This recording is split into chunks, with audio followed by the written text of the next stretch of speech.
Vodafone idea company వాళ్ళు కొత్తగా 25,000 వరకు మొబైల్ ఇన్సూరెన్స్ కవరేజ్ తీసుకొచ్చారండి. అంటే మీ యొక్క మొబైల్లో విఐ సిమ్ యూజ్ చేస్తూ మీ యొక్క మొబైల్ పోయినా లేకపోతే మీ యొక్క మొబైల్ దొంగిలించబడినా మీ యొక్క మొబైల్పై 25,000 వరకు ఇన్సూరెన్స్ కవరేజ్ అనేది ఉంటుందండి. ఈ ఇన్సూరెన్స్ కవరేజ్ అనేది అందరికీ కాదండి. ఈ విఐ కంపెనీ వాళ్ళు కొన్ని ప్రత్యేక రీఛార్జ్ ప్లాన్స్ ని ప్రకటించారండి. 61 రూపాయలతో రీఛార్జ్ చేస్తే 2 GB డేటా వస్తుందండి. 15 days వ్యాలిడిటీ ఉంటుందండి. 1 month వరకు మీ యొక్క మొబైల్పై 25,000 వరకు కవరేజ్ అనేది ఉంటుందండి. అదేవిధంగా 201 రూపాయలతో రీఛార్జ్ చేస్తే 10 GB డేటా వస్తుందండి. 1 month వ్యాలిడిటీ ఉంటుందండి. 180 days ఈ ఇన్సూరెన్స్ కవరేజ్ అనేది ఉంటుందండి. అదేవిధంగా 251 రూపాయలతో రీఛార్జ్ చేస్తే 10 GB డేటా వస్తుందండి. 1 month వ్యాలిడిటీ ఉంటుందండి. 1 year వరకు ఈ ఇన్సూరెన్స్ కవరేజ్ అనేది మీకు మొబైల్పై ఉంటుందండి. ఈ రీఛార్జ్ చేసిన తర్వాత మీకు మొబైల్కి ఒక SMS వస్తుందండి. మీ యొక్క మొబైల్పై 25,000 వరకు ఇన్సూరెన్స్ కవరేజ్ అనేది యాక్టివేషన్ అయింది, రిజిస్టర్ చేసుకోండి అని ఒక లింక్ పంపిస్తారండి. ఆ లింక్ క్లిక్ చేసి మీరు రిజిస్టర్ అవ్వాలండి.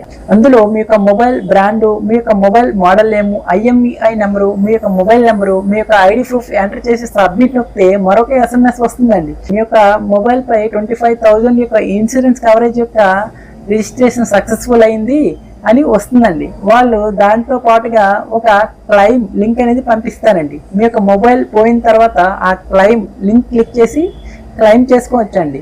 మీ యొక్క మొబైల్ పోయిన వెంటనే ఫస్ట్ ఆఫ్ ఆల్ మీరు విఐ కస్టమర్ కేర్కి కాల్ చేసి మీ యొక్క మొబైల్ నెంబర్ని బ్లాక్ చేయించండి. వెంటనే పోలీస్ స్టేషన్కి వెళ్ళి మీ యొక్క మొబైల్ పోయిందని కంప్లైంట్ ఇచ్చి ఒక FIR కాపీని తీసుకోండి. తర్వాత సేమ్ నెంబర్ లాగానే ఒక డూప్లికేట్ సిమ్ని తీసుకొని క్లెయిమ్ లింక్ పై క్లిక్ చేసి FIR కాపీ, మీ యొక్క మొబైల్ నెంబర్, IMEI నెంబరు, మీ యొక్క ఐడి ప్రూఫ్, వాళ్ళు అడిగితే బ్యాంక్ డీటెయిల్స్ అడిగిన తర్వాత సబ్మిట్ నొక్కండి. సబ్మిట్ నొక్కిన తర్వాత వాళ్ళు వెరిఫై చేస్తారు. వెరిఫై చేసిన తర్వాత అప్రూవ్ అయితే మీ యొక్క బ్యాంక్ అకౌంట్కి ఆ అమౌంట్ అనేది వాళ్ళు ట్రాన్స్ఫర్ చేస్తారండి. ఎవరైతే విఐ సిమ్ యూజ్ చేస్తున్నారో వాళ్ళందరికీ తెలిసే విధంగా షేర్ చేయండి. మరిన్నో వీడియో అప్డేట్స్ కోసం మన ఛానల్ని ఇంకా ఎవరైనా సబ్స్క్రైబ్ చేయనట్లయితే సబ్స్క్రైబ్ చేసుకోండి.